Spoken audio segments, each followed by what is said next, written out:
మంత్రి గారు కాదు, ముఖ్యమంత్రి రాజీనామా చేయాలి తొందరలో, నువ్వేం టెన్షన్ పడకు. నాకు తెలిసి పొంగులేటి గారు మొత్తానికి సీఎంని ఫిక్స్ చేసేందుకు ఫిక్స్ అయినట్టున్నాడు. ఎందుకంటే రెండు విషయాలు క్లియర్ బ్రదర్. ఒకటి, ఈ ప్రభుత్వానికి చట్టాలు తెలిసినట్లేవు, చుట్టరికాలు కూడా తెలిసినట్లేవు. భార్య తమ్ముడు తప్ప ఆయన బావమరిది కాదంటాడు. భార్య తమ్ముడు ఏమవుతాడు తమ్మి? నీకు బావమరిదే కదా తమ్మి. మరి నేను అదే అన్నా, ముఖ్యమంత్రి గారి బావమరిది అని నేను చెప్పిన. ఆశ్రిత పక్షపాతం అని చెప్పిన. ఆఫీస్ ఫర్ ప్రాఫిట్ అనే నిబంధన ఉందని చెప్పిన. అది ఎవరో తెలియదు, ప్రివెన్షన్ ఆఫ్ కరప్షన్ యాక్ట్ మీ రాజీవ్ గాంధీ తెచ్చిండు 1988లో తెచ్చిన చెప్పిన. సెక్షన్ 7, 11, 13 మూడు చదివి వినిపించిన. ఇవన్నీ విన్న తర్వాత పొంగులేటి గారు ఆగమేఘాల మీద వచ్చి ప్రెస్ మీట్ పెడితే నాకు అర్థమైంది ఏంటంటే, అర్జెంటుగా ముఖ్యమంత్రి గారిని పదవిలోంచి ఊడబిక్కాలన్న ఎజెండా మంత్రి గారికి ఉన్నట్టున్నది. రూపాయి కరప్షన్ జరిగినా, 8,888 కోట్లు జరిగినా దానికి ఖచ్చితంగా తప్పకుండా చర్య ఉంటుంది. ఆ అవినీతి వ్యతిరేక చట్టం కింద, ప్రివెన్షన్ ఆఫ్ కరప్షన్ యాక్ట్ కింద తప్పకుండా చర్య ఉంటుంది. నిజంగా మంత్రికి చిత్తశుద్ధి ఉంటే, నేను రాజీనామా చేస్తా అని హుంకారాలు చేస్తున్నాడు నేను చూసిన. మంత్రి గారు నేను అడుగుతా ఉన్నా, నిజంగా నీకు చిత్తశుద్ధి ఉంటే నువ్వు రా, మీరు నేను ఇద్దరం కలిసి హైకోర్టు సీజే దగ్గర పోదాం. వెంటనే సిట్టింగ్ జడ్జితోని ఎంక్వైరీని అడుగుదాం. సిట్టింగ్ జడ్జి గారు కనుక ఇందులో ఏం జరగలేదు, మొత్తం పెట్టండి ఫైల్స్ ఆయన ముంగట, గతము ఇప్పుడు మొత్తం పెట్టండి, తప్పులేం జరగలేదు అని ఒకవేళ వారు తీర్పునిస్తే, ఆయన రాజీనామా అన్నాడు కదా, రాజీనామా కాదు, నేను రాజకీయ సన్యాసం చేస్తా. ఇంకొక మాట, మా మంత్రి గారికి ఒకవేళ ఏమైనా ఇబ్బంది ఉంది హైకోర్టు సీజీ దగ్గర రావడం అనుకుంటే, ఇద్దరం కలిసి కేంద్రంలో ఉండే సెంట్రల్ విజిలెన్స్ కమిషనర్ ఉంటాడు, ఇద్దరం పోదాం. నెక్స్ట్ వీక్ నేను పోతా, నువ్వు కూడా రా, టైం చెప్పు, డేట్ చెప్పు, ఇద్దరం కలిసిపోదాం, సివిసికి ఇద్దాం. మంత్రి గారికి నేను ముందే చెప్తా ఉన్నా, ఇప్పటికైనా తప్పు సరిదిద్దుకోండి, వెంటనే టెండర్లు రద్దు చేయండి. జరిగింది తప్పు, ముఖ్యమంత్రి కూడా నేను చెప్తా ఉన్నా, జరిగింది తప్పు 100%. ఇది ముమ్మాటికి నీకు తెలుసు, ఇరికిపోయినావని తెలుసు. ఆశ్రిత పక్షపాతం లేకుండా, రాగద్వేషాలు లేకుండా నేను నా బంధువులకు, నా కుటుంబానికి సాయం చేయను అని చెప్పి ప్రమాణ స్వీకారం చేసిన ముఖ్యమంత్రి, నీ డిపార్ట్మెంట్లో, నీ కింద ఉండే మున్సిపల్ డిపార్ట్మెంట్లో నీ బావమరిది ఏది 2 కోట్లు లాభం పోయిన సంవత్సరం, అంతకుముందు సంవత్సరం ఆర్జించిన ఒక కంపెనీ, కేవలం 2 crores ప్రాఫిట్ ఉన్న కంపెనీకి 1000 కోట్ల కాంట్రాక్ట్ ఇచ్చి అవినీతి జరగలేదంటే ఎవడన్నా ప్రపంచంలో నమ్ముతాడా? వస్తావా మరి? సివిసి దగ్గరకు వస్తావా? హైకోర్టు సీజే దగ్గరకు వస్తావా? నేను వస్తా, డేట్ చెప్పు, టైం చెప్పు, నువ్వే అపాయింట్మెంట్ తీసుకో.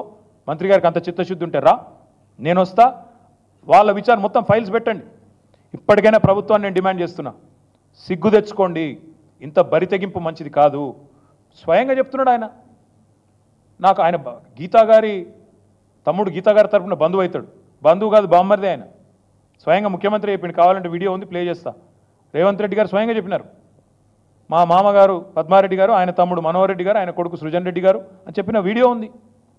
సొంత బామ్మరిదిని పట్టుకొని కాదంటారు ఎవరన్నా? నాకు అర్థం కాదు దీనికోసం. అందుకే నేను అనేది, సివిసియా, సిట్టింగ్ జడ్జా, పొంగులేటి గారు రండి, తప్పు జరిగింది, ముమ్మాటికి తేలుస్తాం. ఎందుకంటే ఇప్పుడు మీకు తెలిసి ఈ ప్రభుత్వానికి ఒక ఫ్యాషన్ అయిపోయింది, కాళేశ్వరం ఒక జడ్జు, ఎలక్ట్రిసిటీ ఇంకో జడ్జు, మరి దీని మీద కూడా వేయండి. ఇప్పటికైనా ముఖ్యమంత్రికి నేను చెప్తా ఉన్నా, జరిగిన తప్పు ఒప్పుకోండి, టెండర్లు రద్దు చేయండి, మీరు వెంటనే ప్రాయశ్చిత్తం చేసుకోండి, లేకపోతే తప్పకుండా మీ పదవి ఊడుతుంది. ఆఫీస్ ఆఫ్ ప్రాఫిట్ అనే నిబంధన, ఇదివరకు అశోక్ చవాన్ ఉద్యోగం పోయింది, మహారాష్ట్ర ముఖ్యమంత్రి, యడ్యూరప్ప ఉద్యోగం పోయింది, సోనియా గాంధీ గారు రాజీనామా చేయాల్సి వచ్చింది, మీకు కూడా తప్పదు, మీరు దొరికిపోయినారు. సరే, మంత్రి గారు కుంకారాలు గింకారాల గురించి, కొడంగల్ లిఫ్ట్ గురించి మళ్ళీ రోజు మాట్లాడతా, చాలా ఉంది చెప్పాల్సింది. ఎట్లా ఎల్ఎన్టీని డిస్క్వాలిఫై చేశారు, అంతర్జాతీయంగా పేరున్న ఎల్ఎన్టీని డిస్క్వాలిఫై చేసి, ఇక్కడ ఉండే సుంకిశాలలో ప్రమాదానికి కారణమైన కంపెనీతో జతగట్టి, ఇదివరకు బండబూతులు తిట్టి ఆంధ్ర కాంట్రాక్టర్ అని, ఈస్ట్ ఇండియా కంపెనీ అని, మాఫియా అని బండబూతులు తిట్టిన వాళ్ళతో మీరు ఎట్లా జతగట్టారు, ఎట్లా గట్టి ఇవాళ మీరు మీ కంపెనీ, అసలు మాకు అర్థం కూడా కావట్లేదు. ఈ రాష్ట్రంలో టెండర్లు పారదర్శకంగా, ప్రభుత్వ సొమ్ము, ప్రజల సొమ్ము పారదర్శకంగా జరగాల. కానీ ఎట్లా ఉందంటే వీళ్ళు వ్యవహారం ఎంత బరితెగింపు అంటే, ముఖ్యమంత్రి బామ్మరిదికి ఓ టెండరు, మంత్రి గారికి ఇంకో టెండరు, ఇంత బరితెగింప. ఎవరు ఏమనుకుంటారన్న భయం లేదు, అసలు ఇది తప్ప ఒప్ప అనే విచక్షణ లేదు, కనీసం సోయి ఇంగితం లేకుండా గుడ్డెద్దు చేనులో పడ్డట్టు ఇవాళ ఢిల్లీకి కప్పం కట్టాలి కాబట్టి నోటికొచ్చినట్టు మాట్లాడతాం, ఎటుపడితట్టు పోతామంటే అన్నీ బయట పెడతాం. కొడంగల్ లిఫ్ట్ సంగతి మాట్లాడతాం, రియల్ ఎస్టేట్ స్కాములు మీ 4th సిటీ అని 4 బ్రదర్స్ సిటీ ఏదైతే నడుస్తున్నదో అది బయట పెడతాం.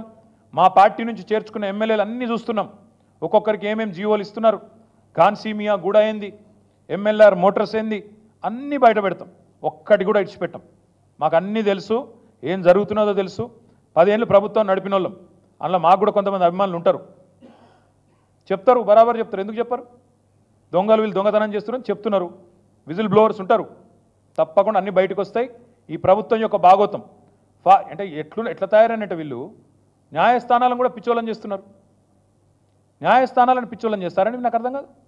ఈ ముఖ్యమంత్రి చిట్చాట్లో చెప్తాడు, ఏమని ఫార్మాసిటీ రద్దు అంటాడు, శ్రీధర్ బాబు రద్దు అయిపోయింది అంటాడు, స్టేట్మెంట్ ఇస్తాడు. నేను హైకోర్టుకేమో ఫార్మాసిటీ ఉందని చెప్తారు. అంటే న్యాయమూర్తులను పిచ్చోళం చేస్తారా? న్యాయ వ్యవస్థను తప్పుదోవ పట్టిస్తారా? ఇంటింటికి పోయి కండువాలు కప్తారు మా ఎమ్మెల్యేలకు, మళ్ళీ బయటకు వచ్చేమో కోర్టుకు వీళ్ళు మా వాళ్ళు కాదు, కాంగ్రెస్ వాళ్ళు కాదు, వీళ్ళు బీఆర్ఎస్ వాళ్ళు అని చెప్తారు.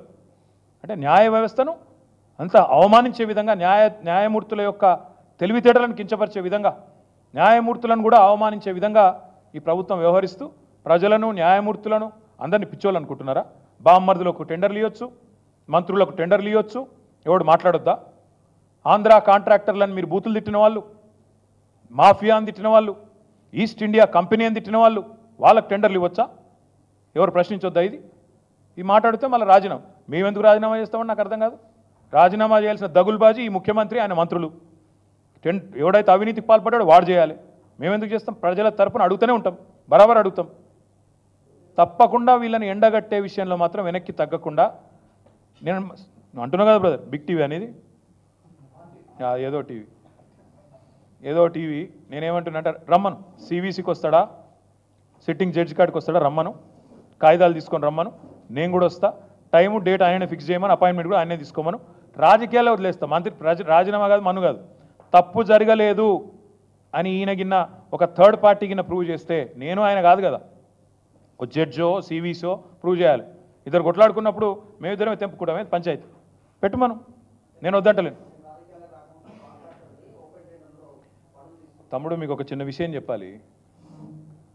ఎంపీగా ఎమ్మెల్యేగా మీరు ఉండి, ఎంపీగా ఎమ్మెల్యేగా ఉంటే వేరు, కానీ ఈరోజు మీరు ప్రభుత్వంలో భాగస్వామి. ప్రభుత్వం